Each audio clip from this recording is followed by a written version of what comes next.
రామ్‌లాల్ కైంకర్యం. మాతృదేవి బృందావనం నుండి తిరిగి రావడానికి ముందుగానే రామ్‌లాల్ తనను చేతనైనంత చేశాడు. మధుర్ బాబు, రాణి రాస్మాణి చేసిన ఏర్పాటు ప్రకారం గురుదేవులకు నెల జీతంగా రూ. 7 చెల్లించేవారు. గురుదేవుల నిర్యాణానంతరం ఆ జీతాన్ని మాతృదేవికి ఇస్తూ వచ్చారు. రామ్‌లాల్‌తో పాటు ఆలయ నిర్వాహకుడైన దీనానాథ్ కలిసి గురుదేవుల భక్తులు మాతృదేవిని పోషిస్తున్నారు కాబట్టి, వారికి డబ్బు అవ అవ ఆవశ్యకత లేదని చెప్పి, ఇచ్చే జీతాన్ని ఆపు చేయించారు.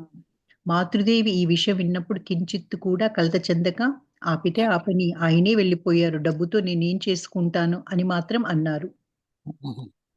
కానీ విషయం చాలా గొప్ప విషయం. మాతృదేవి బృందానికి వెళ్ళినప్పుడు తిరిగి రావడానికి ముందే రామ్లాల్ తనకు చేసిన చేత ఆయన చేశాడట.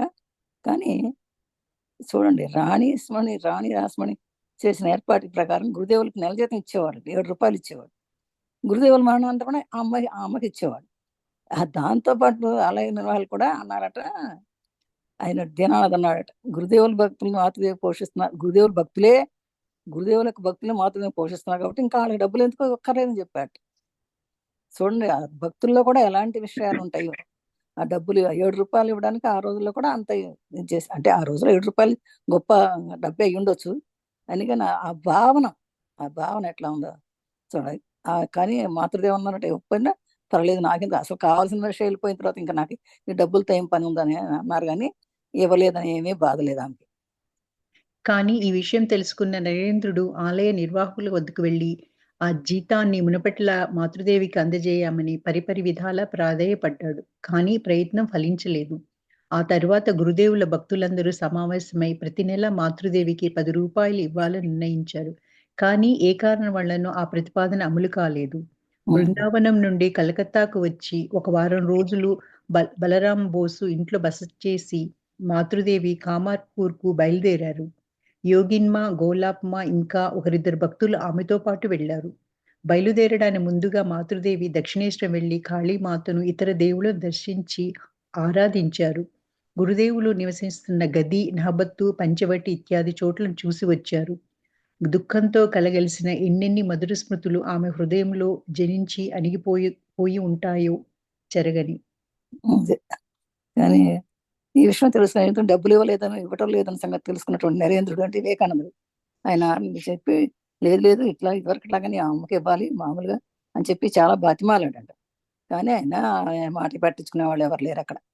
ఆ గురుదేవులు పోయిన తర్వాతే అక్కడ అంతా మారిపోయింది. అంతా కూడా భక్తులందరూ సమావేశమై అందరికీ మాతో కలిసి రూ. 10 ఇవ్వాలని నిర్ణయించుకున్నారు. కానీ తర్వాత కూడా ఏ కారణంలో అది పెద్ద అమలు కాలేదట. తర్వాత అమ్మ బృందావనం నుంచి కలకత్తాకు వచ్చి అక్కడ వారం రోజుల నుండి బలరాం బోస్ ఇంట్లో కొన్నాళ్ళు ఉంది. అక్కడి నుంచి కామార్పూర్కి బయలుదేరారు. ఆ యోగినిమా కూడా ఇంకా ఇద్దరు భక్తులతో కూడా ఆమెతో కూడా వెళ్ళారు. ఆ బయలుదేరడానికి ముందే ఆమె దర్శనేశ్వరం వెళ్ళి కాళీమాతని, ఇతర దేవతలను కూడా దర్శించుకుని గురుదేవుని దర్శనం, ఆ గది, ఆ సహబత్తులో ఉండేవాళ్ళు కదా, అక్కడ కూడా ఆ ప్లేస్ పంచవటి అన్ని చూసుకుని ఇక మళ్ళీ వస్తానో లేదో అనుకున్నట్టుగా అన్ని పాత స్మృతులన్నీ నెమరు వేసుకుంటూ చెరగ ముద్రలాగా ఉండిపోయి అనుకున్నారు ఆవిడ. కామార్పూర్‌కు అభిముఖంగా మధుర స్మృతులతో అక్కడి నుండి సెలవు పుచ్చుకున్నారు. ఆనందమయ కాలఘట్టంలో తమతో పాటు నివసించిన లక్ష్మి ఇప్పుడు తమ్ముళ్లతో దక్షిణేశ్వరంలోనే ఉండిపోయింది. దుఃఖంతో వెంట వచ్చేది ఆ వ్యక్తి నీడ మాత్రమే అన్న మాట ముమ్మాటికీ నిజం. బర్ద్వాన్ వరకు అందరూ రైలులో పయనించారు. అంత దూరం వెళ్ళడానికి సరిపడ డబ్బు మాత్రమే ఉంది. ఆ తర్వాత కాలినడకే. మొదటి ఘట్టంగా 16 మైళ్ళు నడిచి ఉచ్చలన్ అనే చోటుకి చేరుకున్నారు. మాతృదేవి బాగా అలసిపోయారు. అందువల్ల అక్కడ కొంత విశ్రాంతి తీసుకున్నారు. గోలాబ్‌మా తయారు చేసిచ్చిన కిచిడీని బాగా ఇష్టంగా తిన్నారు. పిదప అందరూ కలిసి కామార్పూర్ చేరుకున్నారు. గోలాబ్‌మా తప్ప తక్కిన వారందరూ మాతృదేవితో పాటు 3 రోజుల నుండి కలకత్తాకు తిరిగి వెళ్ళిపోయారు. గోలాబ్‌మా ఒక నెల రోజులు అక్కడ గడిపింది. పోనీ పాపం ఇంకేం లేదు ఆమెకి. అమ్మకి శారదామాయికి ఇంకా కామార్పూర్ వెళ్ళడమే. అంటే గురుదేవులు కూడా అదే మాట చెప్పారు, కామార్పూర్ మొదలబాక అని చెప్పారు. అలాగే అక్కడ ఉన్నటువంటి మధుర స్మృతితోటి ఆమె అక్కడి నుంచి సెలవు తీసుకుని అక్కడికి వెళ్ళిపోయారంట. అయితే తమతో పాటు నివసించిన లక్ష్మి కూడా, అంటే గురువుగారి అన్న కూతురు ఉండేది కదా లక్ష్మి, ఆమె కూడా ఇప్పుడు తమ్ముడితో దక్షిణేశ్వరం ఉండిపోయారు. ఈ దుఃఖంతో తను మాత్రమే అన్ని మూటలు తీసుకుని ఇంటికి వచ్చింది. ఇక ఈ మధ్యాహ్నం వరకు అందరూ రైల్లో ప్రయాణించారు. ఎందుకంటే అంతవరకే టికెట్ సరిపడ డబ్బులు ఉన్నాయట. ఆ తర్వాత కాలినడక మొదలుపెట్టారు. 16 మైళ్ళు నడిచారటండి. 16 మైళ్ళు నడిచింది. అక్కడ చేరుకుని అక్కడి నుంచి కూడా బాగా అలసిపోయిన తర్వాత కొంత విశ్రాంతి తీసుకుని ఈ గోలామ్మ తయారు చేసిన కొంత కిచిడి తిని అక్కడి నుంచి అందరు కలిసి మళ్ళీ కమార్పూర్కి వచ్చారట. అందరూ వచ్చినా కొన్ని రోజులు నుండి అందరూ తిరిగి వెళ్ళిపోయారు. కానీ గోలామ్మ మాత్రం ఒక నెల రోజుల దాకా అమ్మతోటే ఉంది. ఆనాటి సమాజం వితంతువుకు గౌరవాన్ని, అంతస్తును కల్పించడానికి తయారై లేదు. వితంతువుకు ఎటువంటి వినోదాలు నిషిద్ధం. ఆమెనొక జీవోత్సవంలా చూసేవారు. గ్రామాలలో ఈ నియమాలు మరీ విపరీతం. ఇక్కడ ఒక వితంతువు పూర్తిగా తెలుపు రంగు చీర కాక అందులో ఎర్రనంచు చీర ధరించటం, చేతులకున్న బంగారు గాజులు తీసివేయకపోవడం గ్రామస్తులకు ఇంతకన్నా మరేం కావాలి? సానుభూతి కలగడానికి బదులుగా కోపము, ఉక్రోషము కలిగి మాతృదేవిని ఉల్లాస వితంతు అంటూ చిన్నబుచ్చి మాట్లాడుకోసాగారు. మాతృదేవితో నెల రోజులు ఉన్న గోలాప్మ గ్రామ ప్రజల అవహేళనలు మాతృదేవిని సమీపించకుండా జాగ్రత్త వహించింది. ఆమె వెళ్ళిపోవడమే ఆలస్యం. గ్రామస్తులు తమ ఏవగింపును నానా రకాలుగా వెలియబుచ్చారు. ఏం చేయాలో తోచక మాతృదేవి కలత చెందారు. బాబా ఆనాటి సమాజం చూడండి. ఆ రోజుల్లో సమాజం అంటే వితంతు అంటే చాలు, ఇంకా బయటికి రాకూడదు, ఇక వేరే చీర కట్టుకోకూడదు, తెల్ల చీర తప్పితే వేరే చీర కట్టుకోకూడదు అని ఒక జీవోత్సవంలా ఉండాలి. అందులో ఒక పూటే భోజనం చేయాలని చాలా నియమాలు ఉండేవి ఆ రోజుల్లో. అందుకనే ఇంకా చేతికి గాజులు కూడా ఉండకూడదు. ఇంకా అంతకంటే సానుభూతి ఎంత చాలా అసహ్యంగా చూసేవారు. బయటకు వస్తే ఇదేదో ఉల్లాస వితంతు అన్నారట చూడండి. ఇక మాట ఉల్లాస వితంతు అని చాలా భోగంగా వితంతు అని చెప్పి అన్ని మాటలు అన్నారు. కానీ మాతృదేవత నెల రోజుల పాటు గులా ఉంది. కానీ ఆ గ్రామ ప్రజలు అనే మాటలు వినకుండా ఎంతకాలం వినకుండా చేస్తుంది. ఆమె వెళ్ళిపోయిన తర్వాత మొత్తం అంతా కూడా అందరూ నానా రకాలుగా యావగించుకోవడం మొదలుపెట్టారట అమ్మని. అమ్మ కలత చెందింది. కానీ జయరాం బాటిలో ఒక భాను అత్తల కామార్కూర్లో మాతృదేవికి ఎంతో స్వాంతనిచ్చిన వ్యక్తి ప్రసన్నమై చిన్నతనంలోనే గురుదేవులను భగవంతునిగా ఎంచి ఆరాధించిన వ్యక్తి ఈమె. వృద్ధురాలైన ఆమె కూడా ఒక వితంతువు. ఆమె భక్తి, పవిత్ర జీవితం గ్రామస్తులకు ఆమె పట్ల గౌరవాన్ని కలిగించాయి. మాతృదేవిని దూషించిన గ్రామ ప్రజలతో ఆమె గదాయి భార్య సామాన్యమైన స్త్రీ కాదు, గదాయిలా ఆమె కూడా దైవమే అంటూ పలు విధాలుగా నచ్చ చెప్పింది. ఆమె మాటలు విన్న తర్వాత గ్రామ ప్రజల ధోరణి పూర్తిగా మారకపోయినా కొంతలో కొంత మారింది. ప్రసన్నమయ్యతో పాటు కామార్పూర్లో మాతృదేవికి అండగా నిలిచింది ధని అని వృద్ధురాలు. ఆమె కూడా మాతృదేవిని తన ప్రాణంగా ప్రేమిస్తూ ఆమెకు అండగా నిలిచింది. కానీ జయరాం బాటిలో మాత్రం ఒక భాను అత్త, ఒక భాను అనే ఆవిడ అత్తగా కామార్పూర్లకు మాతృదేవికి ఎంతో ఉందన్నమాట. అంటే ఆ జయరాం బాటి ఆళ్ళూరు కదా, అందుకని ఆ సొంత వచ్చే వ్యక్తి ఎంతో చిన్నతనంలో గురుదేవుల భక్తులంతా ఉండేది కనుక ఆయన గురుదేవులు బాగా ఆరాధించిన వ్యక్తి కనుక ఆమె వృద్ధురాలే. ఆమె కూడా ఒక వింతం కాబట్టి ఈ భక్తి పవిత్రత గ్రామస్తులకు ఎంతో గౌరవాన్ని కలిగించింది. ఈ మాతృదేవుని దూషించిన గ్రామ ప్రజలతో ఆమె చెప్పింది అనమాట. గదాయి భార్య, గదాయి అంటే గురువుగారిని గదాయి అనేవాడు ఆ రోజుల్లో. అందుకని రామకృష్ణ వారిని గదాయి భార్య సామాన్య స్త్రీ కాదురా, మీరు ఏమనుకుంటున్నారు, ఈమె కూడా ఒక దైవమే అని చాలాసార్లు చెప్పిందట. ఆ మాటలు ఏమైనా చెప్పిన తర్వాత కొంత మారినా కొంతవరకు మారిందని చెప్పుకోవచ్చు ప్రజల్లో మాట. కానీ ఆ ప్రసన్నమైన ఆమెతో పాటుగా కాతదేవి ఆ కావర్పూర్లో ఒక అండగా నిలిచింది.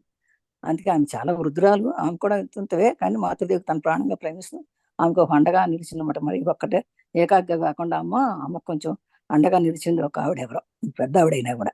ధని దారిద్ర్య దుర్భరత భగవంతుడు చూపిన దారి అంటూ ఆయన పాద పద్మాల మ్రోల తమను పూర్తిగా సమర్పించుకున్నారు మాతృదేవి. ఆమె వద్ద చిల్లి గవ్వ కూడా లేదు. కాసిని ధాన్యం ఉంది. ఆ ధాన్యాన్ని దంపి దానిని వండి అన్నం మాత్రం గురుదేవులకు నైవేద్యంగా సమర్పించేవారు.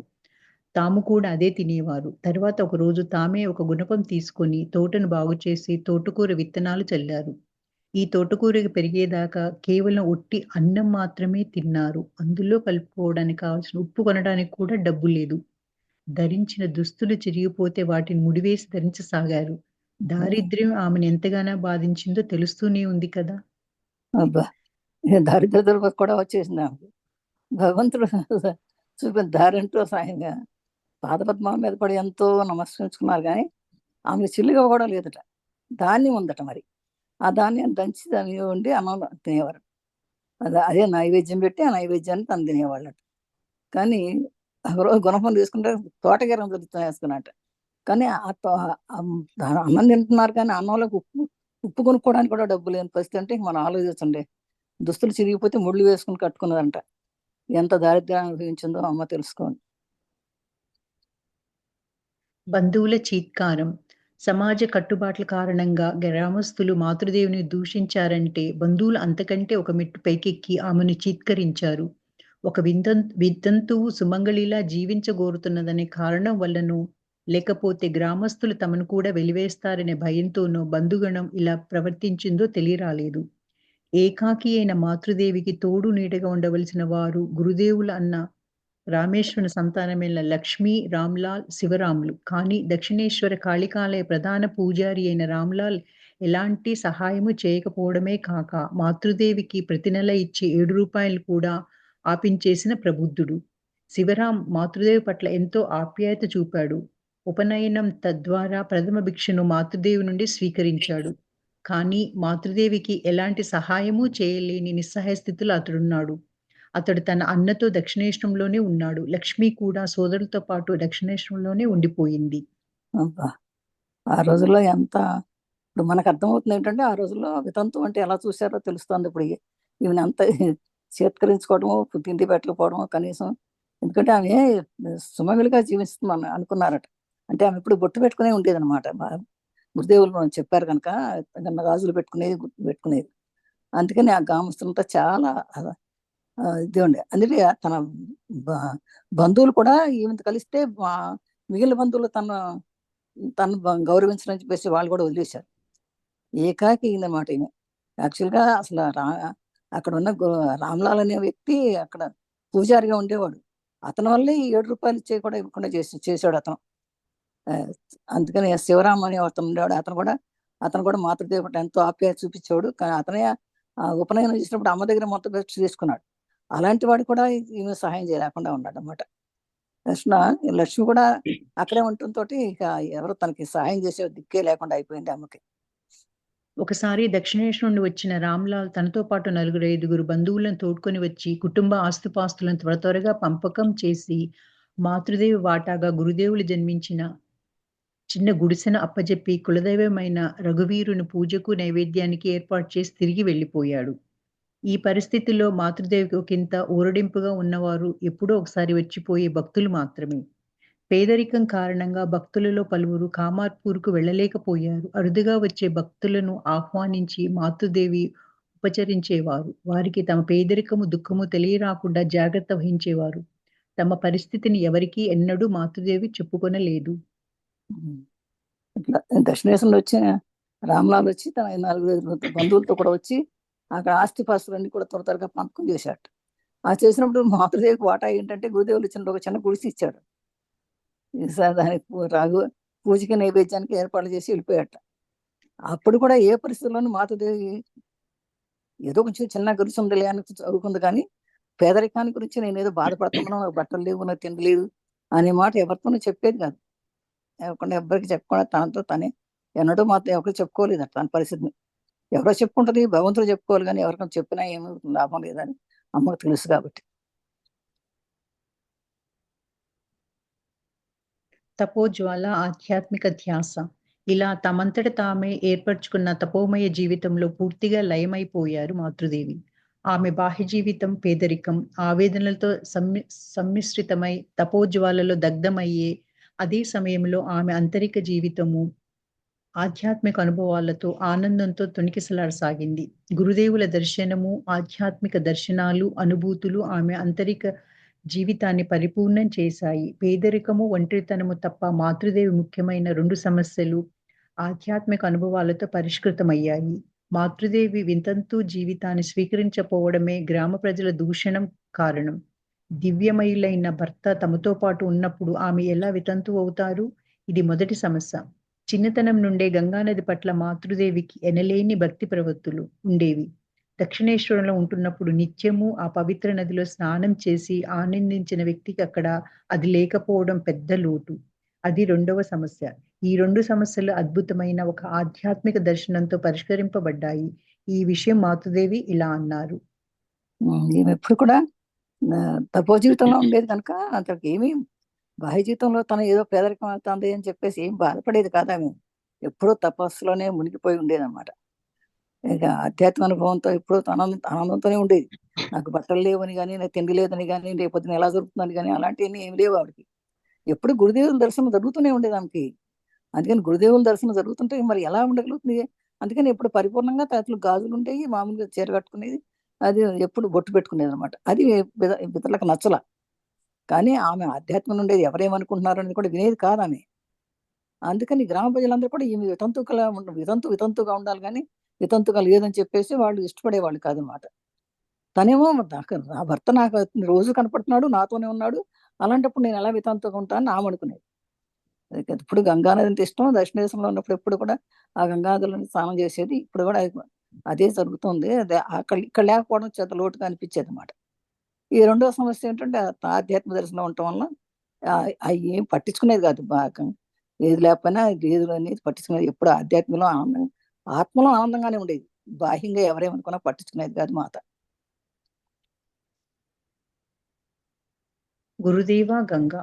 బృందావనం నుండి తిరిగి వచ్చి నేను కామార్పూర్‌లో ఉంటున్నప్పుడు గ్రామవాసుల నోటికి భయపడి చేతులకు ధరించిన గాజులను తీసివేయడానికి ప్రయత్నించాను. వాటిని వేసుకున్నందుకు ఇప్పటికి నన్ను దూషించడం మొదలుపెట్టారు. దానితో పాటు గంగలో స్నానం చేయాలని నేనెంతగానో అభిలషించాను. కానీ గంగానది చాలా దూరంగా ఉంది. ఏం చేయాలి? ఒకరోజు ఇలా ఆలోచిస్తున్నప్పుడు గురుదేవులు భూతికాల్ వైపు నుండి ఇంటివైపు రావటం చూశాను. నాకు ఆశ్చర్యం వేసింది. ఆయనను వెంబడించి నరేంద్రుడు, రాఖాల్, బాబూరాం ప్రభుత్వ శిష్యులు, భక్తులు వస్తూ ఉన్నారు. గురుదేవుల దివ్యపాదాల నుండి నీరు ఊటగా విరజిమ్ముతూ ఆయనకు ముందు అలలా లేస్తూ ప్రవహించసాగింది. ఈ దృశ్యం చూడగానే ఓ ఆయనే సమస్తమా అయి ఉన్నారు. ఆయన పాదాల నుండే గంగ పొంగి వస్తున్నది అని నాలో నేను చెప్పుకుంటూ రఘువీరుని ఆలయం వద్ద ఉన్న చెట్ల నుండి 2 చేతుల నిండా పువ్వులు తీసుకువచ్చి ఆ గంగకు అర్పించి ప్రణమిల్లాను. ఇంతలో నన్ను సమీపించిన గురుదేవులు గాజులు తీసేయకు. వైష్ణవ తంత్రాల గురించి నీకు తెలుసా అని అడిగారు. నేను అదేమిటి నాకు తెలియదే అన్నాను. అందుకు ఆయన ఈ రోజు మధ్యాహ్నం గౌరి వస్తుంది. ఆమె ఈ విషయం నీకు వివరిస్తుందన్నారు. అంతలో అదృశ్యం చెదిరిపోయింది. ఆ రోజు మధ్యాహ్నం గురుదేవులు చెప్పినట్లే గౌరి వచ్చింది. ఆమె నుండి శ్రీకి భర్త చిన్మయుడు చిన్మయి. చిన్మయుడు అని తెలుసుకున్నాను. గురుదేవులు ఈమె ఎప్పుడు కూడా గురుదేవులు కనపడాలి, గంగా కావాలి, ఈ రెండే కావాలనుకుంటుంది ఎప్పుడు ఆమె. ఈ బృందావనం నుంచి తిరిగి వచ్చిన తర్వాత ఈ రెండు కూడా దూరం అయిపోయింది. గ్రామస్తుల నోటికి భయపడిపోయి చేతులు గాజులు తీసేద్దాం అనుకుందట. తీసేద్దాం అనుకునేసరికి ఆయన ఎందుకంటే ఆవిడ వేసుకున్నప్పుడల్లా వీళ్ళు దూషిస్తున్నారు. అందుకని గంగలో స్నానం చేయాలని అనుకుంది. కానీ గంగా అనేది చాలా దూరంగా ఉండటం వల్ల వెళ్ళలేకపోతుంది. వీళ్ళు ఒకరోజు ఇట్లా ఆలోచిస్తున్నప్పుడు గురుదేవులు భూతికాల వైపు నుంచి ఇటువైపు రావడం చూశారట. ఆశ్చర్యం వేసింది. ఆయన ఇదేంటి ఇట్లా వస్తున్నారు అనుకుంది. ఆయన వెంబడించి వెళ్తానికి ప్రయత్నం చేస్తే అక్కడ నరేంద్రుడు, రాకాలు, బాబురావు అని వాళ్ళందరూ కూడా భక్తులు వస్తున్నారట. గురుదేవులు దీపదాల నుంచి ఒక నీరు ఓటగా రావడం చూసిందట. ఇప్పుడు ఒక్కటే చూసింది ఆ విషయం. ఓ ఆయనే సమస్తం, అంటే గురుదేవులే సమస్తం, గురుదేవులు కనపడితే చాలు అదే గంగ అనుకోవాలి, ఆయనే సమస్తం అని, ఆయన పాదాల నుంచి వచ్చే గంగ చేస్తుంది అని అనుకుందట. అనుకుని రఘువీరుడు ఆలయం ఉందట, అంటే రాముడు ఆలయం, రామాలయం ఉండొచ్చు. అక్కడికి 2 చేతులు వేసి పువ్వులు తీసుకొచ్చి అక్కడ గంగ సమర్పించింది ఆ కనపడే గంగకి. ఇంతలోనే నన్ను సమీపించిన గురుదేవులు వచ్చి చెప్పారంట, గాజులు తీసేద్దాం అనుకుంటున్నామేమో, తీసేవాక వైష్ణవ తంత్రాల గురించి నీకు తెలుసా అని అడిగారు.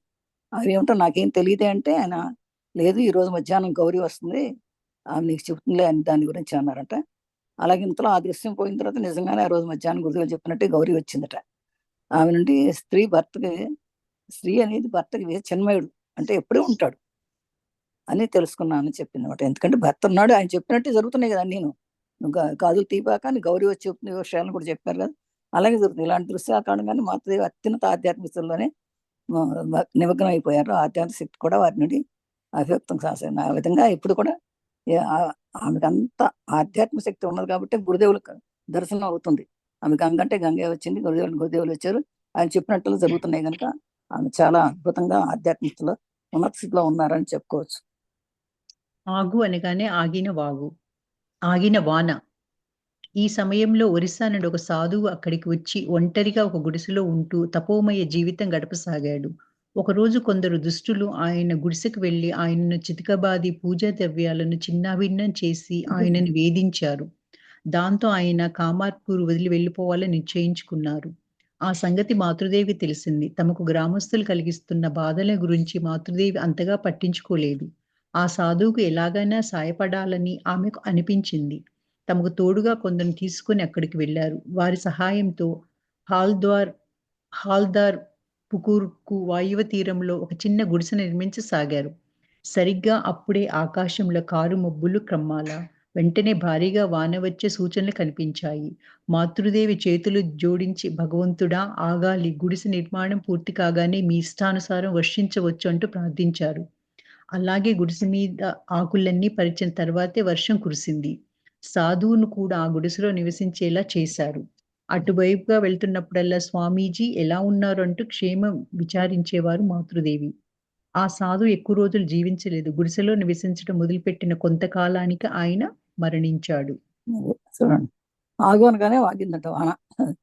అదే ఎలా అంటే మరి ఆమె ఆధ్యాత్మిక స్థితి అలాంటిదనమాట. ఒక సాధువు ఆ దారి ఎక్కడో ఆ సమయం ఓ సాధువు వచ్చాడంట. ఒంటరిగా గూడెలో నుంచుంటే వీళ్ళకేమైంది? ఆయన తప్పు చేసుకుంటా అంటే ఈ దుష్టులు ఉండనివ్వరు. కొంతమంది వాళ్ళది ఎవరి దారిన వాళ్ళు పోవచ్చు కదా! కానీ ఎంత కూరుకుంటారు వాళ్ళని చేతకాది దుడిసంతన చిన్నాభిన్నం చేసి ఆయన ఇది చేశారట. అక్కడి నుంచి ఆయన కామార్పూర్ వదిలి వెళ్ళిపోవాలని నిశ్చయించుకున్నాడు. ఇంక లాభం లేదు ఇక్కడుంటే ఈడు ప్రజలంతా ఇలా చేస్తున్నారు వెళ్ళిపోదాం అనుకున్నాడు. ఆ సంగతి మాత్రం నాకు తెలిసి కొంతమంది గ్రామస్తులను కలిసి వెళ్ళిందట. ఈవిడికే దిక్కు లేదు. ఈమెళ్ళి వాళ్ళ బాధను చూసి కొంతమందిని తీసుకొని వెళ్ళి కొంతమంది అయినా మంచివాళ్ళు ఉంటారు కదా! వాళ్ళని తీసుకెళ్ళి వాళ్ళ సహాయంతో అక్కడ ఒక చిన్న ఒక చిన్న గుడిసె నిర్మించారట. అప్పుడే వర్షం రావడం. వర్షం వచ్చే సూచన కనపడగానే చేతులు జోడించి చెప్పింది, భగవంతుడా ఈ వర్షం ఏంటి ఇప్పుడు ఆగాలి. ఇది అయిపోయే వరకు కంప్లీట్ అయ్యే వరకు తర్వాత ఏమొచ్చినా పర్వాలేదన్నదట. అలాగే వర్షం కూడా అయిపోయిందట. అంటే ఆమె చెప్పిన మాట వింటోంది. ప్రకృతి వింటుందనమాట. అలాగే తర్వాత స్వామీజీ కొన్నాళ్ళకి స్వామీజీ ఉన్నారు. కొన్ని రోజుల తర్వాత ఆయనే వెళ్ళిపోయారనుకోండి.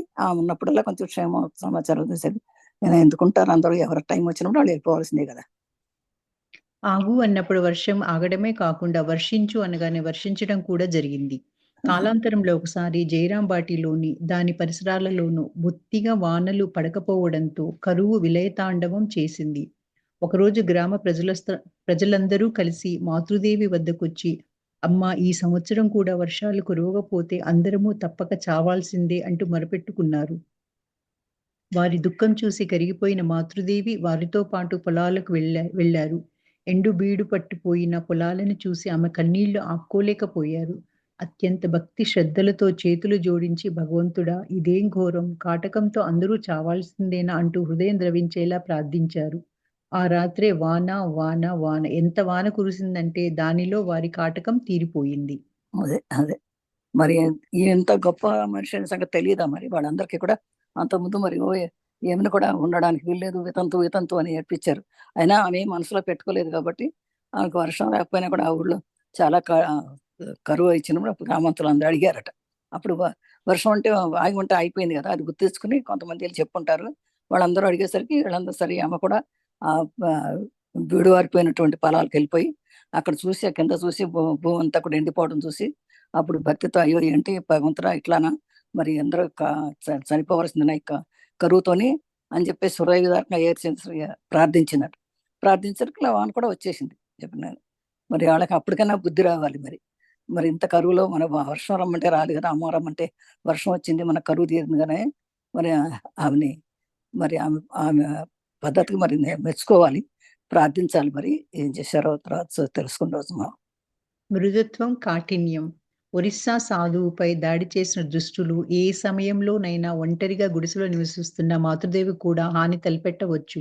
అలా జరిగితే వారిని వారించడానికో, ఎందుకని ప్రశ్నించడానికో అక్కడ ఎవ్వరూ లేరు. కానీ కష్టం వారి నుండి కాకుండా గురుదేవుల భక్తుడైన హరీష్ అనే వ్యక్తి రూపంలో వచ్చింది.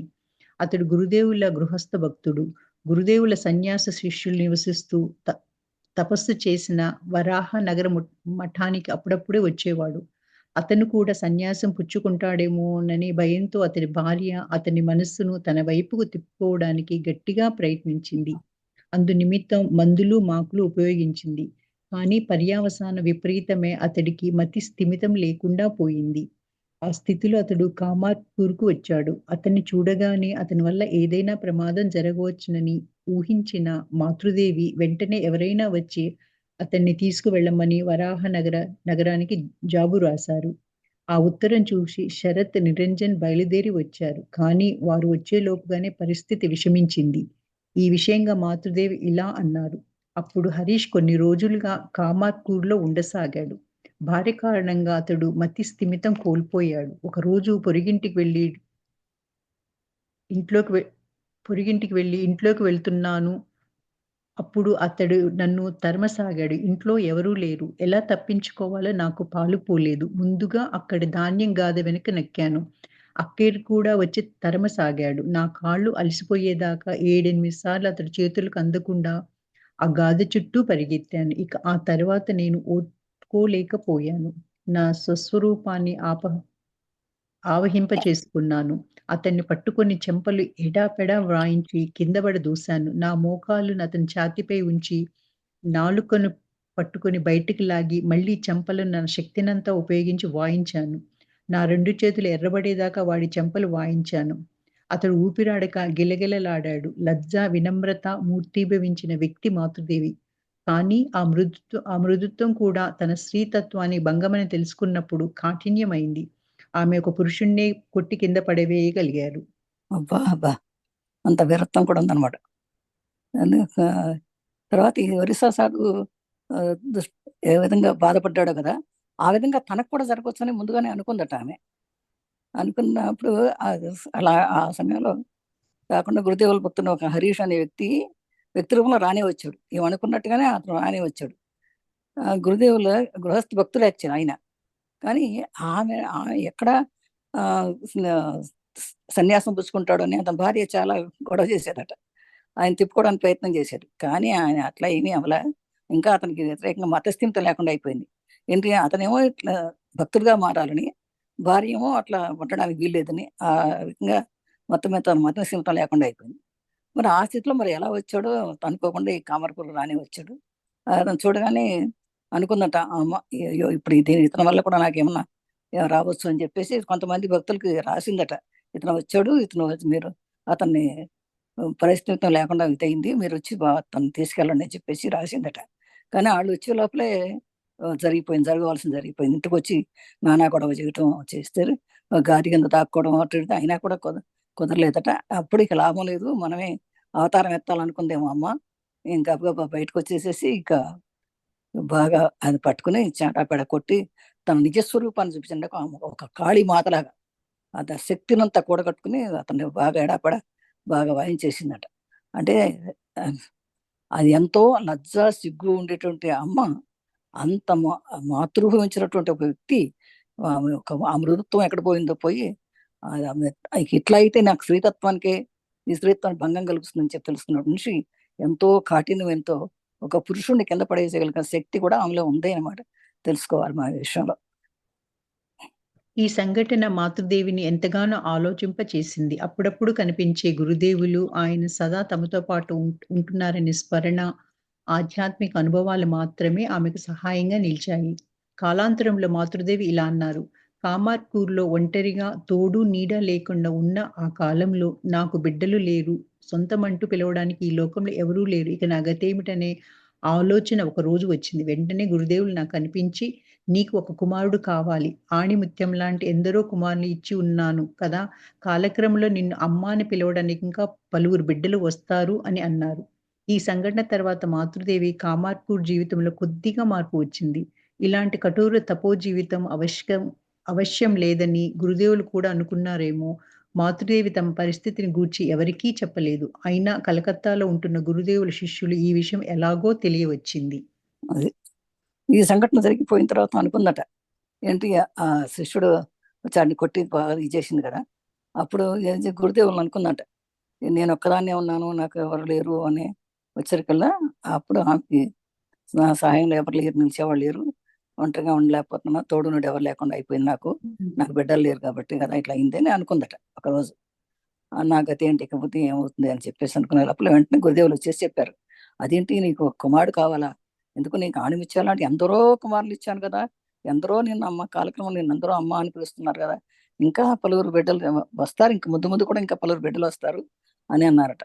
ఆ తర్వాత కాలక్రమ జీవితంలో కొద్దిగా మార్పు వచ్చేసింది, కొంతమంది ప్రజల్లో కొంత మార్పు వచ్చింది. ఇంక ఇలాంటి ఎవరికి ఇంకెప్పుడు రాలేదులే ఆమెకి కానీ అని గురుదేవులు కూడా అన్నారట. ఏమో మాతృదేవి తన పరిస్థితి గురించి ఎవరికి చెప్పలేదు కానీ కలకత్తాలో ఉంటున్న శిష్యుల్లో కొంతమందికి ఈ విషయం ఎలాగో తెలిసిందట. అమ్మ ఒంటరిగా ఉన్నాను అనుకుంటుంది కనుక మనం కూడా వెళ్ళాలి అని కొంతమంది అండి. కానీ కామార్పుల్లో కూడా కొంత మార్పు జరిగింది, ప్రజల్లో కొంత మార్పు వచ్చిందట. శ్యామ దుఃఖము, ప్రయత్నము. ఒకసారి మాతృదేవి ప్రసన్నమయితో రాత్రి తమకు తోడుగా ఉండడానికి ఒక పని మనిషిని పంపమన్నారు. మాతృదేవి తోడుగా ఉన్న ఆ పని మనిషి ఆమె ఉప్పుకు, తిండికి పడుతున్న ఇబ్బందులను, ఆవేదన బహిరంగ చెప్పసాగింది. కొన్ని రోజులలో ఈ విషయం జయరాంబాటిలో శ్యామసుందరికి తెలిసింది. ఆమె కృంగిపోయింది. వాళ్ళ ఇంట్లో పరిస్థితి కూడా అంతంత మాత్రమే. అయినా తన శారద పేదరికంతో వాడిపోవటం సహించలేకపోయింది. వెంటనే మాతృదేవిని తీసుకురమ్మని కాళీకుమార్‌ను పంపింది. కానీ అప్పుడు వెళ్ళడానికి మాతృదేవి నిరాకరించారు. తర్వాత ఒకరోజు ఆమె జయరాం బాటికి వెళ్లారు. తన కుమార్తె దారుణ పరిస్థితి చూసి శ్యామసుందరి తట్టుకోలేక బిగ్గరగా విలపించసాగింది. ఇక కామార్పూర్‌కు వెళ్ళవద్దని జయరాం బాటిలో ఉండిపోని ప్రాధేయపడింది. కానీ మాతృదేవి ఇప్పుడు నేను కామార్పూర్‌కే తిరిగి వెళ్తాను. తర్వాత ఆయన చూపించే మార్గంలో పోతానంటూ వెళ్ళిపోయారు. ఆ తర్వాత అరుదుగా జయరాం బాటి వెళ్లి వచ్చేవారు. జయరాంపేట ఏమో తన కన్న ఊరు, కామార్పూర్ ఏమో తన భర్త ఊరు అనమాట. అందుకని తన గురుదేవులు ఎప్పుడు తన కామార్పూర్లోనే ఉండమన్నారు కనుక అక్కడే ఉంది.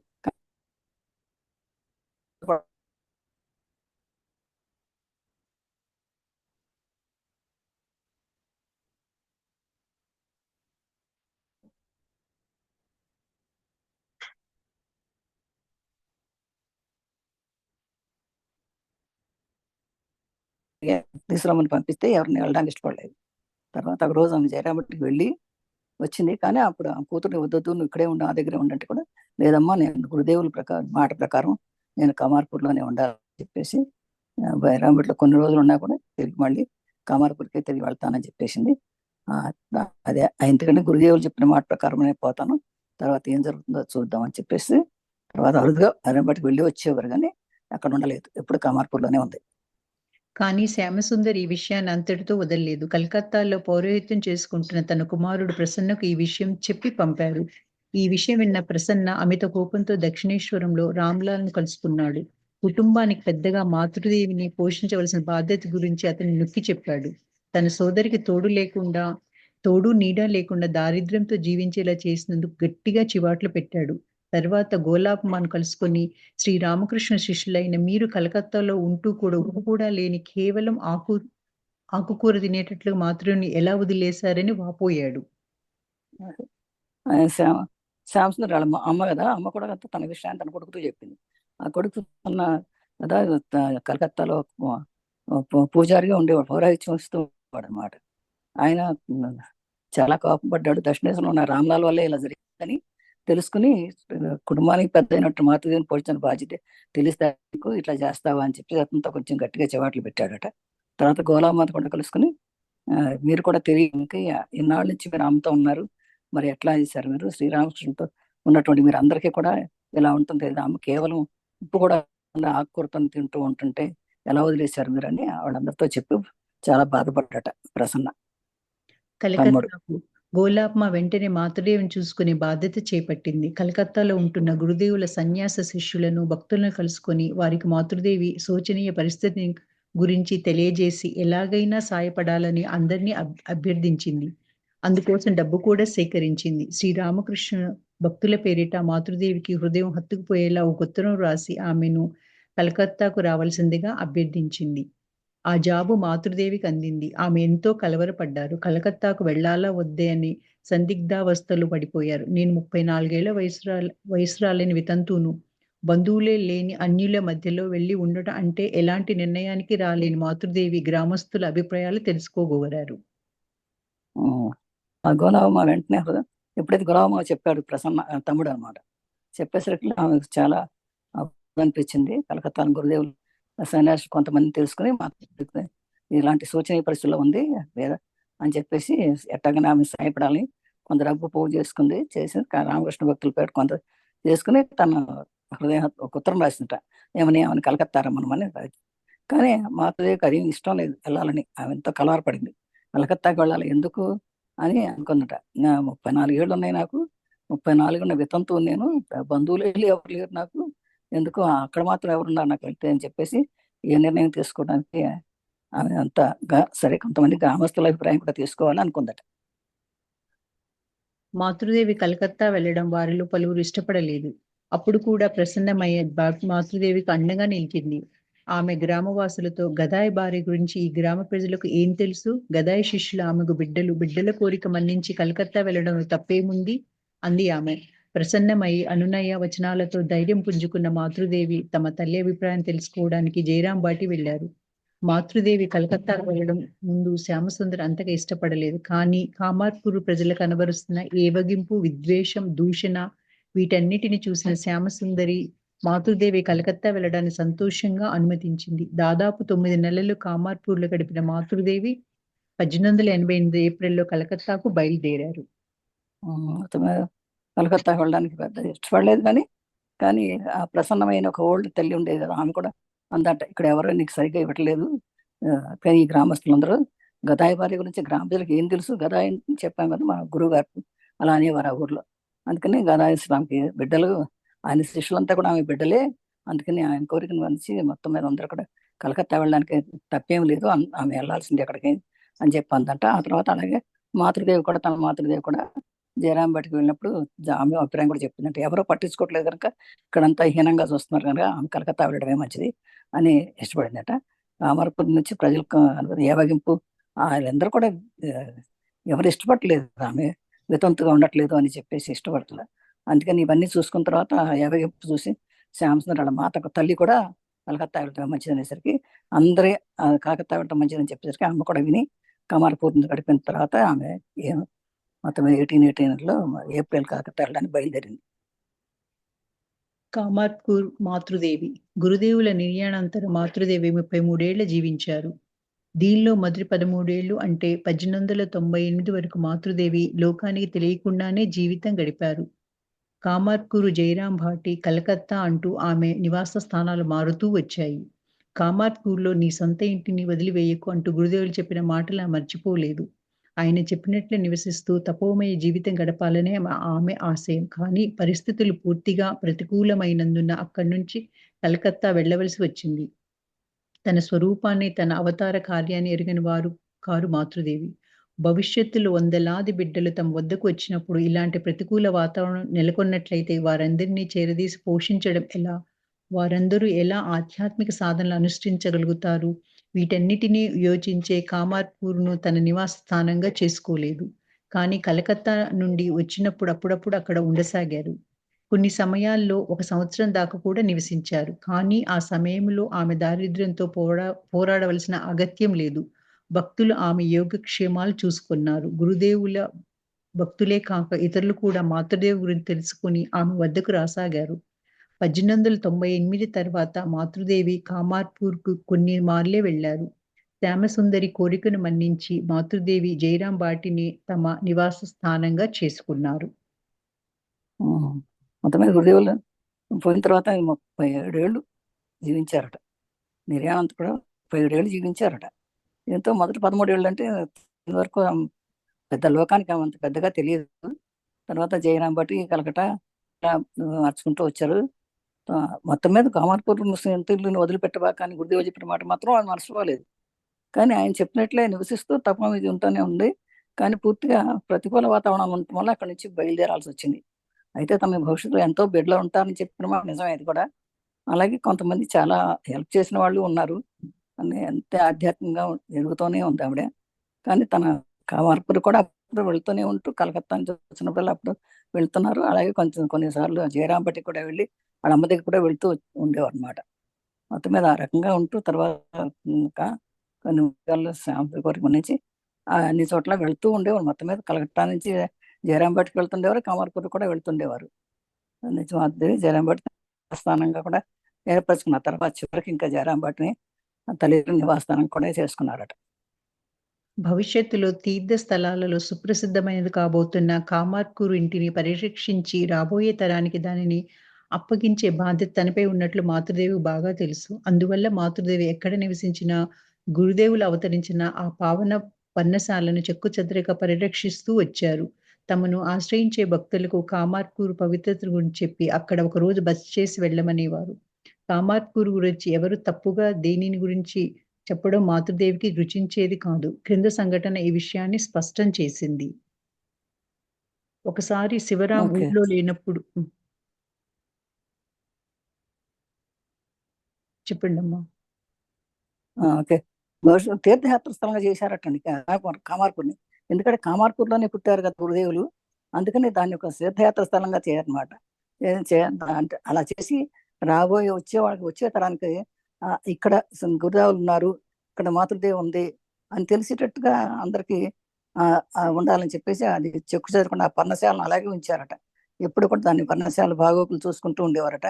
అలాగే దానికి ఒక పవిత్రత ఒక పవిత్రత వచ్చేటట్టుగా చేశారట. అందుకని ఎవరు భక్తులైనా కూడా వచ్చి ఒక రోజు అక్కడ ఉండేయాలండి, ఎవరైనా వచ్చినా సరే అక్కడికి, అది మీకు మంచి జరుగుతుందని చెప్పేవారట. ఆ విషయం ఎలా మంచి జరిగిందో మిగిలిన తర్వాత మనం చూస్తాం అన్నమాట.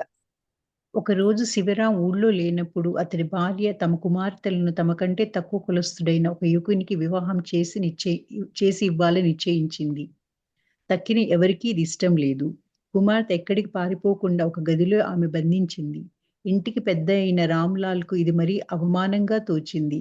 అది చూసిన ఇద్దరు భక్తులు ఆ అమ్మాయిని నిర్బంధం నుండి విడిపించి, తిన్నగా జయరాం బాటిలోని మాతృదేవి వద్దకు తోడ్కొని వెళ్లారు. మాతృదేవి ముందుగా ఈ విషయంలో రామ్‌లాల్ అభిప్రాయం ఏమిటి అని అడిగారు. అతనికి కూడా ఈ వివాహం పట్ల ఇష్టం లేదని తెలిసి, అలా అయితే మీరు కలత పడకండి అన్నారు. అప్పుడు భక్తులలో ఒకరు, కానీ అమ్మ, భవిష్యత్తులో గురుదేవులకు కామార్పూర్‌లో ఆలయం నిర్మించేటప్పుడు శివరాం భార్యకు గ్రామస్థ పెద్దలు ఏదైనా ఆటంకం కలిగించవచ్చు కదా! అంటూ తన నిరాధార సంశయాన్ని వ్యక్తం చేశాడు. అందుకు మాతృదేవి మౌనం వహించారు. ఆ భక్తుడు మళ్ళీ అయితే ఏమి, గురుదేవులు ఈ ఆలయము, స్మారక మండపము అంటూ వీటిని గురించి కలతపడేవారు కాదు కదా! అంతేకాకుండా ఇలాంటివి ఇప్పటికే కావాల్సినన్ని ఉన్నాయి కూడా అంటూ ఏదో సర్వజ్ఞుడిలా మాట్లాడాడు. మాతృదేవికి ఆ మాటలు రుచించలేదు. అందువల్ల కాస్త కటువుగా "నువ్వేమంటున్నావు? గురుదేవులు అవతరించిన చోటు చాలా పవిత్రమైనది కదా! ఆయన సదా నెలకొని కటాక్షించే ఈ పుణ్యక్షేత్రం భక్తులకు ఒక తీర్థస్థలం కదా! దానిని గురించి ఇలా మాట్లాడమేమిటి?" అని అడిగారు. కానీ ఆ భక్తుడు మాతృదేవి మాటలు పట్టించుకున్నట్లు లేదు. మళ్ళీ కానీ శివరాం భార్య ఏం చేస్తుందో తెలియదు. బహుశా ఆ గుడిసెలకు ఆమె నిప్పు పెట్టినా ఆశ్చర్యపోనక్కర్లేదు అన్నాడు. ఆ మాటలు విన్న మాతృదేవికి కోపం ఎక్కువైంది. వారి స్థితే మారిపోయింది. కోపం ధ్వనించే కంఠంతో "నిప్పు పెడుతుందా? పెట్టి చూడని, పెట్టాల్సిందే. గురుదేవులకు అది కూడా ఇష్టమే అయ్యుండొచ్చు. ఆయన ఎప్పుడూ శ్మశాన వాటికను కోరుకునేవారు కదా! ఆమె నిప్పు పెట్టని, ఆ చోటును శ్మశానంగానే చేయని" అలా మాట్లాడి ఉద్వేగపూరితంగా నవ్వసాగారు. ఆపకుండా నవ్వుతూనే ఉన్నారు. సమయం గడిచిపోతే ఆ నవ్వు ఇంకా ఉధృతమైందట. అంటే అయితే ఉద్రిక్తం కాసాగింది. ఆ తర్వాత ఆ నవ్వు గర్జనగా వినబడింది. అక్కడ ఒక సాధారణమైన దివ్య పరిణామం చోటు చేసుకుంది. సమీపంలో నిలబడి ఉన్నవారు భయంతో కంపించిపోయారు. చాలా సేపటికి మాతృదేవి శరీరం ఒకసారి కంపించింది. ఆ తర్వాత ఆమె సామాన్య స్థితికి వచ్చారు. కామార్పూర్‌కు అంత ముఖ్యత ఇచ్చారు మాతృదేవి. అది కింద పెట్టు. అది అన్నమాట. ఒకసారి శివరాం నవ్వులో లేని అది భవిష్యత్తులో తీర్థస్థలాల్లో చేయడానికి ఇది ఒక కామార్పూర్‌కు ఒక ప్రత్యేకత స్థలంగా ఉందని అమ్మ అన్నారన్నమాట. ఎందుకంటే గురుదేవులు ఎక్కడ నివసించినా కూడా ఆ పావన పర్ణశాల ఎక్కువ చెదరకుండా పక్కగా కాపాడాలని అప్పుడు కామార్పూర్‌కు చెప్పేవారు. అయితే ఒకసారి ఏమైందంటే ఊళ్ళో లేనప్పుడు శివరాం ఊళ్ళో లేనప్పుడు అతని భార్య అతను కుమార్తెను అంట తక్కువ కులస్తులకి ఇవ్వడానికి వివాహం నిశ్చయించుకున్నాడు. అయితే తక్కిన ఎవరికీ ఇష్టం లేదు. కుమార్తె ఎక్కడ పారిపోతుందని గదిలో బంధించేసిందట. ఇంటికి పెద్దయిన రామలాల్ కూడా మరి అవమానంతో వచ్చిందట. ఇదేంట్రా ఇట్లా తక్కువ కులం వాళ్ళకి ఇవ్వడం ఏంటా అని చెప్పి. చూసినటువంటి ఇద్దరు భక్తులు కూడా ఆ అమ్మాయిని నిర్బంధించి విడిపించడానికి ప్రయత్నం చేశారు. విడిపించేశారు. విడిపించి జయరాం బటికి అమ్మ అక్కడ ఉంది కదా అని జయరాం బటికి తీసుకెళ్లారట. ఈ విషయం చెప్తే మరి ఆ రామలాల్ అభిప్రాయం ఏంటి అంటే అడిగారు. అయితే అతనికి కూడా ఈ వివాహం పట్ల ఇష్టం లేదని తెలిసిందట. అయితే మీకు ఎందుకు ఇంత కలతపడుతున్నారు, మరి ఇష్టం లేకపోతే అని అప్పుడు ఏం చేసిన అన్నాడు. అలాంటప్పుడు అమ్మ మీరు ఏమంటారో మరి, ఈ విధంగా మీరు ఇష్టం వచ్చినట్టు చేస్తే మాత్రం అమ్మ భవిష్యత్తులో కాన్పూర్లో ఆయన నిర్మించే స్థలం ఉంది కదా మనకి, మరి అక్కడికి వెళ్ళి ఆమె గ్రామ ప్రజలు ఏమైనా ఆటంకం కలిగిస్తారేమో అంటూ ఒక అసలు ఏమీ లేని దానికి ఒక నిరాధారమైన ఒక సంశయాన్ని, అనవసరమైన అనుమానాన్ని సృష్టం చేశాడు. అందుకు చాలాసేపు మాతృ మౌనం వహించింది. మళ్ళీ అన్నాడట, ఏమో ఆ గురుదేవులు అన్నటువంటి ఆ స్థలానికి మండపాన్ని గురించి ఎందుకండి కలతపడుతున్నారు అంటే, ఏం లేదు ఇప్పటికే ఎన్నో ఉన్నాయి కానీ ఎందుకు అని చెప్పేసి ఏదో గొప్పగా మాట్లాడిపోయాడు. అదంతా అనవసరమైన ప్రసంగం అనిపించింది అమ్మకి అసలు. అదే అయితే అది ఒక పుణ్యతీర్థం కాదా, ఎందుకు అలా మాట్లాడుతున్నావు అని అడిగి కొంచెంసేపు వాదం జరిగింది. ఆ తర్వాత ఆ మాటలు పెద్ద పట్టించుకోలేదు కానీ కానీ అన్నాడు అంటే చివరిలో ఒక మాట అన్నాడు, ఆ శివరాని భార్య ఎప్పుడు నిప్పు పెట్టినా పెట్టచ్చు అన్నాడు. అదేంటి నిప్పు పెడుతుందా, అయితే పెడితే గురుదేవులు కూడా ఇష్టమే లే, అది శ్మశాన వాటికి అయిపోతే పర్లేదు అని ఈమె కూడా ఎంతో ఉద్యోగపూర్వకంగా అన్నారట. అట్లా అంటూ ఇట్లాంటి మాటలు మాట్లాడినందుకు ఆమె చాలా నవ్విందని, కాసేపు నవ్వింది, కాసేపు ఎంతో ఉద్రేకపడింది. అలా ఆ విధంగా నవ్వుతూనే వచ్చిందట. ఆ తర్వాత ఒక పెద్ద నవ్వుని పెద్ద గర్జనగా ఒక అయిందట. అసాధారణమైనటువంటి నువ్వు అంటే సాధారణ ఎవరు అలా నవ్వు నవ్వరు, అలా అసాధారణ అంటే ఒక ఉద్రిక్తతో నవ్వింది నవ్వు అనమాట. ఒక గొప్ప మార్పు తెచ్చింది. అక్కడ ఉన్నటువంటి వాళ్ళందరూ కూడా భయపడిపోయారట. చాలాసేపటికి కానీ మాతృదేవి మళ్ళీ మామూలు స్థితికి రాలేదట. తర్వాత చదవమ్మా. ఆ పవిత్ర తీర్థస్థలాన్ని మానవాళికి సమర్పించడం ద్వారా తమ బాధ్యతను మాతృదేవి తర్వాత తీర్చారు. 1918వ సంవత్సరం ఒకసారి మాతృదేవి ఉద్బోధనలో ఉంటున్నప్పుడు లక్ష్మీ రామ్‌లాల్ అక్కడికి వచ్చారు. గురుదేవులు అవతరించిన ఆ పవిత్ర స్థలంలో ఆలయం కట్టే విషయం ఆ రోజుల్లో చర్చలు సాగుతున్నాయి. దానిని సూచిస్తూ లక్ష్మి మాతృదేవితో ఆ దేవాలయం నిర్మించాక అది మన ఆధ్వర్యంలో ఉంటుందా? లేక మఠం వారి ఆధీనంలో ఉంటుందా? అని అడిగింది. అందుకు మాతృదేవి ఖచ్చితంగా అది మఠం వారి ఆధీనంలో ఉంటుంది. భవిష్యత్తులో ఇతర కులస్తులు, మతస్థులు మాత్రమే కాకుండా పరాయి దేశాల నుండి అనేక మంది భక్తులు ఆ చోటును దర్శించటానికి వస్తారు. కుటుంబం వారి ఆధ్వర్యంలో ఉంటే వారికి కులం, ఆచారం మొదలైనవన్నీ పాటించడం కష్టం. వాటిని పాటించకపోతే పిల్లలకి వివాహాలు కానంత సమాజ కఠోర నియమాలు. అందువల్ల అది మఠం వారి ఆధీనంలో ఉండడం మంచిదని చెప్పారు. కానీ కులదైవాలైన రఘువీరుడు, సీతల ఆలయాలను కుటుంబం వారే నిర్వహించవచ్చని కూడా చెప్పారు. ఈ ప్రతిపాదనకు అందరూ ఆమోదించారు. అందుకు తగ్గట్లు 1818 జూలై 27వ తేదీ గురుదేవులు అవతరించిన దివ్యక్షేత్రాన్ని విధి విహితంగా బేలూరు మఠానికి అప్పగించారు. అందులో మాతృదేవి ఇతర భాగస్థులు సంతకం చేశారు. ఓకే. అది ఒక అది ఏంటంటే గురుదేవులు పుట్టినటువంటి స్థలాన్ని ఒక పవిత్ర తీర్థ స్థలంగా చేయాలని అనుకున్నారు. అట్లాగే అందరితో చెప్పింది. లక్ష్మీ రామలాల్ కూడా దానికి అనుకున్నారు, అందరూ చేద్దామని అనుకున్నారు. అప్పుడు అనుకున్న తర్వాత సరే ఓకే దేవాలయం నిర్మిస్తాము, కానీ ఇది ఎవరి ఆధ్వర్యంలో ఉండాలి, కుటుంబం ఆధ్వర్యంలో ఉండాలా, లేకపోతే మఠం ఆధ్వర్యంలో ఉండాలా అని అడుగుతుంది. అయితే కుటుంబ ఆధ్వర్యంలో ఉండక్కర్లేదు, అది మఠం ఆధ్వర్యంలో ఉండాలని అమ్మ చెప్తుంది అనమాట. ఎందుకంటే అక్కడ ఆల్రెడీ వరకు ఉన్నటువంటి రాముడాలయం, రఘువీర అంటారు, ఆ రాముడాలయం, సీతాలయాలు అన్ని కూడా కుటుంబ పరంగా ఉన్నా, లేదు ఇది మాత్రం కుటుంబ పరంగా ఉండకూడదు, ఇది దేశ విదేశాల నుంచి కూడా రావచ్చు, అందరు రకాల వాళ్ళు ఉండొచ్చు, దీనికి ఏమి కఠోర నియమాలు అవసరం లేదు, అందుకని ఇది మఠంలో ఉండవాళ్ళతోనే ఉంటే బాగుంటుంది అని చెప్పేసి అమ్మ చెప్పారు. ఆ దివ్యక్షేత్రాన్ని విధి విధంగా తర్వాత బేలూరు మఠానికి అప్పగించేశారు. మాతృదేవి తర్వాత అందరూ అంటే మాతృదేవి మిగిలిన వాళ్ళు కూడా సంతకాలు చేశారు, వాళ్ళ ఇష్ట ప్రకారమే బేలూరు మఠానికి ఇచ్చేశారు అని చెప్పేసి. ఒకసారి జయరాం బాటిలో ఉంటున్నప్పుడు భక్తుడొకడు మాతృదేవిని కామార్పూర్‌లో ఎందుకు నివసించలేదని అడిగాడు. అందుకు మాతృదేవి ప్రస్తుతం గురుదేవులు స్థూల శరీరంలో లేరు. నేనక్కడికి వెళ్తే ఆయన జ్ఞాపకాలు నన్ను వేధిస్తాయి. కాబట్టి నేను అక్కడికి వెళ్ళడం లేదు అని అన్నారు. ఇతరులను తప్పు పట్టడమో, వారి సమస్యలను బాధపెట్టడమో మాతృదేవి చేయజాలరు. కానీ కొన్ని సమయాల్లో ఆమె తెలియకుండా ఆ ముఖతా నిజం బయటపడేది. బంధువులు, గ్రామ ప్రజలు నన్ను వెలివేశారు. నా పరిస్థితిని చూసిన మా అమ్మ నన్ను జయరాం బాటి తీసుకువెళ్ళింది. అప్పటి నుండి నేను నా సోదరుల యోగక్షేమాలు చేసుకుంటూ వారితో కలిసి ఉంటున్నాను. కానీ వారి కారణంగానే కదా నేను నా సోదరుల దగ్గరికి రావడం జరిగింది. కానీ ఇప్పుడు వారిని పట్టించుకోవడం లేదని నన్నే తప్పు పడుతున్నారు. మనిషి మనస్సు వింతైనది కదా అనేవారు. అది ఒకసారి జయరాం భట్ ఉన్నప్పుడు అన్నాడంట భక్తులు, ఎందుకమ్మా కామర్పూర్లో ఎందుకు ఉండట్లేదు నువ్వు అంటే, ప్రస్తుతం గురుదేవుల స్థూల శరీరంలో నేను లేను, నేను సూక్ష్మ శరీరంలో ఉన్నాను నేను అని చెప్పడం అనమాట. ఆయన జ్ఞాపకాలు నన్ను వేధిస్తున్నాయి అక్కడికి వెళ్ళిన కిందికి, అందుకని నేను అక్కడ ఉండట్లేదు అని చెప్పి అందట. అంటే ఇతరుల తప్పడానికి కాదు, వారి మనసును బాధ పెట్టడం ఆమె ఇష్టం లేదు. కానీ కొన్ని సమయాల్లో ఆమె తెలియకుండానే ముఖంలో విషయం తెలిసేది. మరి బంధువులు, గ్రామ ప్రజలు మరి అక్కడ ఉన్నప్పుడు తను వెలివేశారు కదా. మరి ఆ పరిస్థితి చూసిన ఆమెకి జయరాం భట్టిని అందుకే కదా అమ్మ జయరాం భట్టికి తీసుకెళ్ళింది. అప్పటి నుండి తనే తన సోదరుల దేవక్షేమాలు చూసుకుంటే అక్కడే ఉండిపోయింది. కానీ వారి కారణంగానే కదా వెళ్ళిపోయింది తను. అని నన్ను పట్టించుకోవట్లేదు కదా. అది అయినా నేనేం వాళ్ళని తప్పు పట్టట్లేదు. ఇది జరగవలసింది ఏదో జరిగింది అని అనుకుంది, కానీ అవేం తప్పు పట్టలేదు వాళ్ళని కూడా. మాతృదేవి కలకత్తా చేరుకున్నప్పుడు గురుదేవుల శిష్యుల మనస్సుల్లో ఆనందంతో పరవశించాయి. ముఖ్యంగా భక్తురాండ్రు ఎంతో సంతోషపడ్డారు. తమ శ్రేయస్సు కోసం మాతృదేవి యోగక్షేమాలు చూసుకోవడం చాలా ముఖ్యమని వారందరూ గ్రహించారు.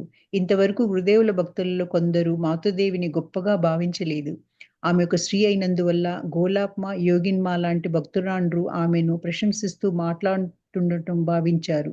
అందులో ఒకడు, నాకు శ్రీరామకృష్ణ మాత్రమే తెలుసు. ఆయన భార్య, ఆమెను గురించి నేను అసలు వినలేదే అన్నాడు. తర్వాత యోగిన్ గోలాప్మ, యోగిన్మ ప్రభుతులు బృందావనంలోను ఇతర చోట్ల మాతృదేవిలో తాము చూసిన అత్యున్నతమైన ఆధ్యాత్మిక స్థితులు, సమాధి మొదలైన వాటిని గురించి చెప్పినప్పుడు వారిలో పలువురు తమ అభిప్రాయాన్ని మార్చుకున్నారు.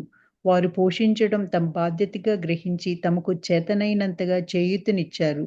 అయినా మాతృదేవిని పోషించే బాధ్యత యోగిన్మా మీద, గోలాప్మా మీదే పడింది. చివరకు శ్రీ శారదానంద స్వామి స్వకీయ ప్రయత్నంతోనూ, కృషితోనూ మాతృదేవి స్థిరంగా నివసించడానికి 1909వ సంవత్సరం కలకత్తాలో బాగ్ బజార్‌లో ఉద్బోధన్ అనే ఇంటిని కట్టించాడు. అంతదాకా మాతృదేవి కలకత్తాకు వచ్చినప్పుడు భక్తుల ఇళ్లల్లోనే బస చేసేవారు. చాలా రోజులు ఉండాలనుకుంటున్నప్పుడు అద్దె ఇంట్లో ఉండేవారు. కొన్ని రోజులైతే బలరాం బోసు, మహేంద్రనాథ్ గుప్తా ప్రభుతుల ఇళ్లలో బస చేసేవారు. మాతృదేవి కలకత్తా చేరినప్పుడు ఆ శిష్యులందరూ కూడా మనసులో ఆనందంతో ఉందండి. చాలా ఆనందంగా ఉండేవారు. ముఖ్యంగా భక్తురాండ్రు అంటే లేడీస్ ఎక్కువ ఎంతో సంతోషపడేవారట. తమ శ్రేయస్సు కోసమే వచ్చారు అని చెప్పి, తమ యోగాసన చూసుకోవడానికి వచ్చారని అందరూ అనుకునేవారు. ఆమె ఉండటం చాలా మంచిది మనకు అనుకునేవారు. కానీ గురుదేవుల భక్తులు కొంతమందికి అసలు మాతృదేవి ఉన్నట్టు కొనకు తెలియదట. తర్వాత ఇది ఇది చెప్పారు, ఈ గోలామా గాని, యోగినిమా గాని వాళ్ళు చెప్పారన్నమాట. ఆమె చాలా గొప్ప మనిషి, రామకృష్ణ అని చెప్పారన్నమాట. కానీ నాకు శ్రీరామకృష్ణ మాత్రమే తెలుసు ఆయన భార్య అని చెప్పేసి ఆమె ఎలాంటిదో అనేది కూడా చెప్పలేదు. కొంతమందికి వీడు చెప్పేసరికి వాళ్ళందరూ కూడా మార్చుకున్నారు అనమాట. అవునా, అలాంటి ఆవిడ అని చెప్పి అందరూ తెలుసుకున్నారు, అభిప్రాయం మార్చుకున్నారు.